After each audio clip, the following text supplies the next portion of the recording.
দর্শক, রংপুর থেকে আমাদের সাথে এই মুহূর্তে সরাসরি যুক্ত হয়েছেন সহকর্মী ফখরুল শাহিন। তার কাছে জানতে চাইব, শাহিন, অন্তর্বর্তী সরকারের প্রধান উপদেষ্টা রংপুর সফর করেছেন, আবু সাইদের বাড়িতেও গিয়েছেন। তিনি সফর করে আসার পর রংপুরের মানুষ কি ভাবছে, কি বলছে?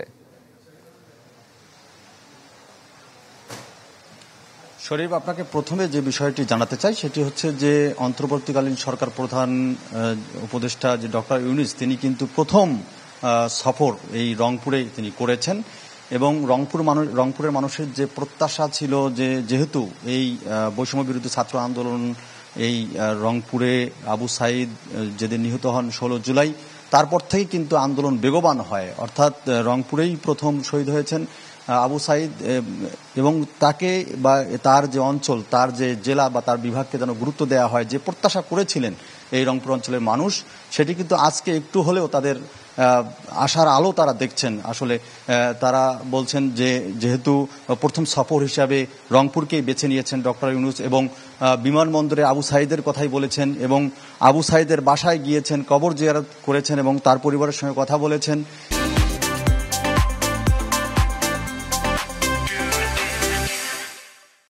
তারপরে বেগম রোকেয়া বিশ্ববিদ্যালয়ে এসেছেন, সেখানে সমন্বয়কারী যারা আছেন, কোটা সংস্কার আন্দোলনের, বৈষম্য বিরোধী ছাত্র আন্দোলনের সমন্বয়কারীদের সঙ্গে কথা বলেছেন, তাদের দাবি দেওয়া শুনেছেন এবং আমরা জানতে পেরেছি সেখানে অনেকগুলো দাবি কিন্তু উত্থাপিত হয়েছে।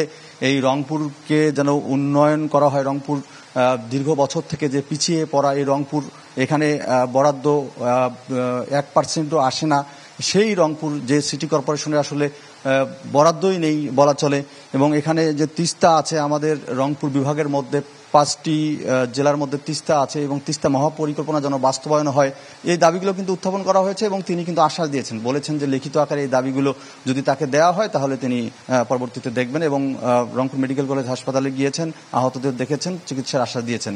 তো এই ছিল এখানকার সর্বশেষ। শরীফ। শাহিন, ধন্যবাদ আপনাকে। দর্শক, রংপুর থেকে ফখরুল শাহিন যোগ দিয়েছিলেন আমাদের সাথে।